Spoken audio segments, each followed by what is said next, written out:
शिवकाली संवाद चैनल पर आप सभी का स्वागत है। जय माता दी सभी को। मेरे चैनल पर नए हैं तो चैनल को सब्सक्राइब कीजिए। मेरे दूसरे चैनल पर भी विज़िट कीजिए। मेरे दूसरे चैनल का नाम है शिव शक्ति दरबार दीवानी माँ वैष्णो की। आइए बात करते हैं आज के विषय पर। आज का विषय है उतारा क्यों किया जाता है, क्या नियम होते हैं, उतारा किस समय पर करना चाहिए और किस समय पर उतारा हमें नहीं करना चाहिए। ये अपने आप में बहुत ही महत्वपूर्ण विषय है, तो आप इस वीडियो को पूरा सुनिएगा, तभी आपको पूरी बात समझ में आएगी। क्योंकि मेरे पास दरबार में बहुत से ऐसे बच्चे आते हैं जो बहुत सी समस्याओं से ग्रसित होते हैं। उनकी समस्याओं को देखते हुए शक्तियों के आदेश से उनको उतारे का बताया जाता है।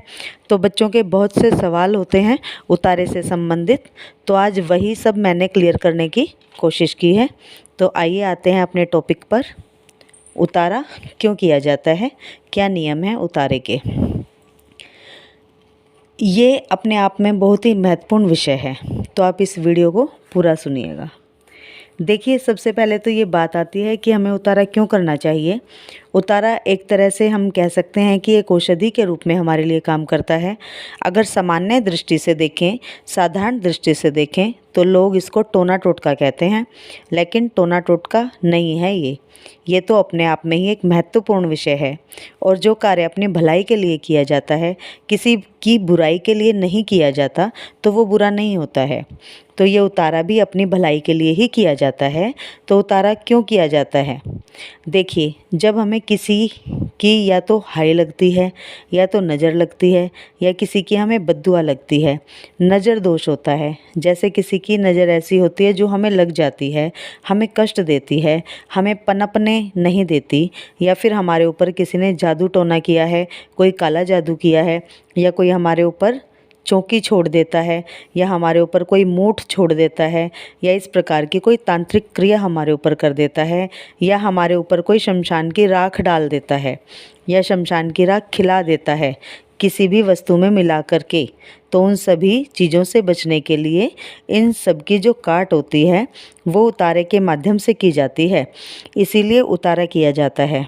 उतारे का मतलब है कुछ विशेष सामग्री अपने ऊपर से उतार करके किसी विशेष स्थान पे दी जाती है, इसे ही उतारा कहते हैं। लेकिन उतारे के कुछ नियम होते हैं, और हमें उतारा कब करना चाहिए, कितने समय पे करना चाहिए, कितने समय पे उतारा करते रहना चाहिए।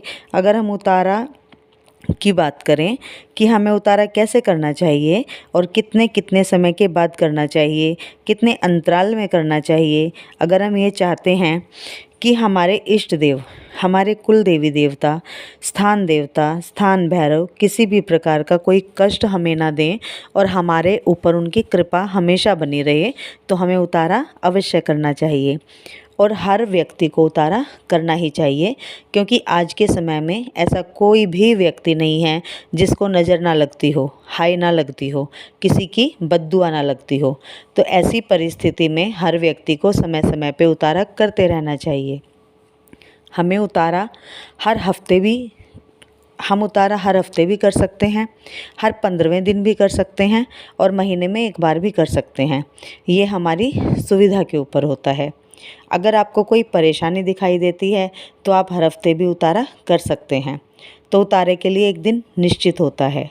जैसी आपकी परेशानी होती है, कुछ विशेष दिन विशेष उतारे के लिए जाने जाते हैं। जैसे अमावस्या के दिन भी उतारा किया जाता है, शनिवार के दिन भी उतारा किया जाता है, या जिस देवी देवता का आप उतारा करते हैं उसी के विशेष दिन उतारा किया जाता है। जैसे माँ काली का आप उतारा करते हैं तो शनिवार का दिन सबसे उत्तम माना जाता है। अगर आप भैरव जी का उतारा कर रहे हैं तो रविवार का दिन सबसे उत्तम माना जाता है। अगर आप पीरों का उतारा करना चाहते हैं तो पीरों का उतारा यदि हम कर रहे हैं तो वीरवार का दिन सबसे उत्तम है। तो इसी प्रकार विशेष दिन पर विशेष देवी देवताओं का उतारा किया जाता है। उतारा करने के लिए जो विशेष समय होता है वो रात का होता है।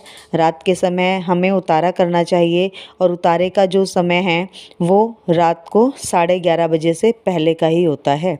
इस समय से पहले हमें उतारा कर लेना चाहिए। इसमें भी जब रात होती है तो इसका भी अलग अलग समय होता है मौसम के हिसाब से। जैसे सर्दियों में जल्दी रात हो जाती है और गर्मी में दिन देर से छिपता है, सूरज देर से ढलता है, तो वो हिसाब रात का हमें देखना होता है। तो आप ये समझ के चलिए कि यदि हम गर्मियों की बात करें तो 8 बजे से लेके रात को 11:30 बजे तक हमें उतारा कर लेना चाहिए। ज़्यादा बड़ी कोई समस्या है या कोई आपातकालीन स्थिति आ गई है तभी हम दिन में उतारा कर सकते हैं, परंतु उतारा रात के समय ही किया जाता है। उतारे के लिए विशेष समय रात का ही बताया गया है। उतारा करने के भी कुछ नियम होते हैं।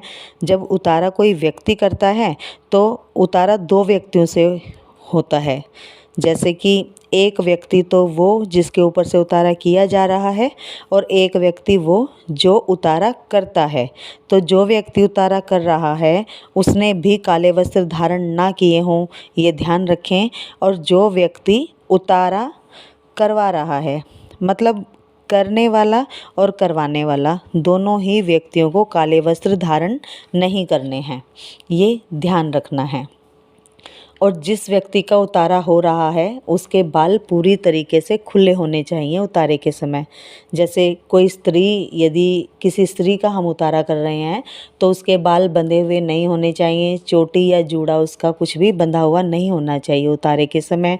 अगर हम किसी पुरुष का उतारा कर रहे हैं तो पुरुष भी जैसे शिखा रखते हैं, चोटी बना के रखते हैं, तो चोटी में गांठ लगी हुई नहीं होनी चाहिए उतारे के समय। बाल खोल देने चाहिए उतारा करते समय। तो बाल खोलकर ही उतारा किया जाता है, ये भी एक नियम है उतारे का। और उतारा करते समय अगर आपने कोई रक्षा सूत्र पहना है, ताबीज़ या गंडा आपने कुछ भी पहना है, तो वो आपके गले में नहीं होना चाहिए। आपका शरीर जो है वो पूर्णतः स्वतंत्र होना चाहिए हर बंधन से उतारे के समय। और सबसे महत्वपूर्ण बात कि उतारा करते समय स्वच्छ अवस्था होनी चाहिए। जैसे कि स्त्री मासिक धर्म से है या जो उतारा करने वाली है या उतारा करवाने वाला है या करने वाला है वो स्वच्छ नहीं है, अशुद्ध अवस्था में है, नहाया नहीं है, ऐसी परिस्थिति में उतारा नहीं किया जाता है। उतारा पूर्ण स्वच्छ परिस्थिति में और शुद्ध अवस्था में ही किया जाता है। इस बात का विशेष ध्यान रखें कि सूतक के समय और पातक के समय भी उतारा नहीं किया जाता है। अगर आपके घर में सूतक लगा है, किसी बच्चे का जन्म हुआ है या फिर किसी की मृत्यु हो गई है और पातक लगा है तो भी हमें उतारा नहीं करना चाहिए। 1.25 महीने तक के परहेज के बाद ही सूतक या पातक के बाद उतारा किया जा सकता है। अगर 1.25 महीने के अंदर ही सूतक या पातक अवस्था में उतारा कर लिया जाए तो वो उतारा आपका लगता नहीं है। तो ये छोटे छोटे नियम हैं जो आपको पता होने चाहिए उतारे के। और एक सबसे महत्वपूर्ण बात कि जब उतारा लेकर चलते हैं तो आपको पीछे से कोई टोके ना जाते वक्त, यह ध्यान रखें। और जहां आप उस उतारे को रखने जा रहे हैं वहां भी कोई आपको टोके ना। अगर कोई टोक देता है तो वो उतारा भी नहीं लगता है। उतारा किस प्रकार किया जाता है अब ये सुनिए। जैसे आप किसी व्यक्ति का उतारा कर रहे हैं तो आप विशेष सामग्री उस व्यक्ति के ऊपर से क्लॉकवाइज 7 बार उतारते हैं सिर से पैर तक। ये भी ध्यान रखें कि जब उतारा किसी विशेष स्थान पर रख कर आते हैं तो बिना हाथ पैर मुंह धोए घर के अंदर प्रवेश नहीं करना चाहिए। हाथ मुंह धोकर कुल्ला कर कर ही घर के अंदर प्रवेश करना चाहिए। और घर के अंदर आकर अगर स्नान कर लिया जाए तो बहुत उत्तम रहता है। तो इस प्रकार से उतारा किया जाता है। ये सभी उतारे के नियम होते हैं। नियम के अनुसार कोई भी कार्य किया जाता है तो सफलता जरूर मिलती है, अन्यथा कार्य सफल नहीं होता है। तो ये थी जानकारी उतारे के नियमों से संबंधित। मेरी एक शिष्या ने मुझसे पूछा है कि माँ, तुलसी में ज्योत नित्य प्रति लगाई जाती है या किसी विशेष दिन पर लगाई जाती है? तो बेटा, तुलसी महारानी को हमारे हिंदू सनातन धर्म में माता लक्ष्मी का ही रूप माना जाता है। यदि हमारे घर के आंगन में तुलसी का पौधा है तो हमें नित्य ही तुलसी की पूजा करनी चाहिए, ज्योत जलानी चाहिए, जल देना चाहिए, क्योंकि इससे हमें लक्ष्मी माता की विशेष कृपा प्राप्त होती है। लक्ष्मी माता की कृपा के बिना तो हम भौतिक सुख प्राप्त कर ही नहीं सकते। तो मुझे आशा है कि मेरे द्वारा दी गई जानकारी मेरे बच्चों को पसंद आई होगी, क्योंकि जैसा कि मैंने बताया कि जब भी कोई बच्चा दरबार से जुड़ता है, दरबार में आता है, तो विशेष शक्तियों के द्वारा विशेष भोग या उतारे कुछ बताए जाते हैं। बच्चे उतारे से संबंधित बहुत से प्रश्न अपने मन में रखते हैं। किसी बच्चे को शंका भी होती है उतारा देते समय, तो मैंने आज कोशिश की कि बच्चों की वो शंकाएं मैं अपने इस जानकारी के द्वारा दूर करूं। मुझे आशा है कि आपको मेरी वीडियो पसंद आई होगी। यदि वीडियो पसंद आई हो तो लाइक शेयर ज़रूर कीजिए, कमेंट्स ज़रूर कीजिए। चैनल पर नए हैं तो चैनल को सब्सक्राइब ज़रूर कीजिए ताकि मेरे द्वारा दी गई जानकारी सबसे पहले आपको प्राप्त हो। मेरे दूसरे चैनल पर भी विज़िट ज़रूर कीजिए जिसका नाम है शिव शक्ति दरबार दीवानी माँ वैष्णो की। सभी स्वस्थ रहें, मस्त रहें। सभी को शुभ आशीर्वाद। जय माता दी, जय शिव शक्ति, जय महाकाल।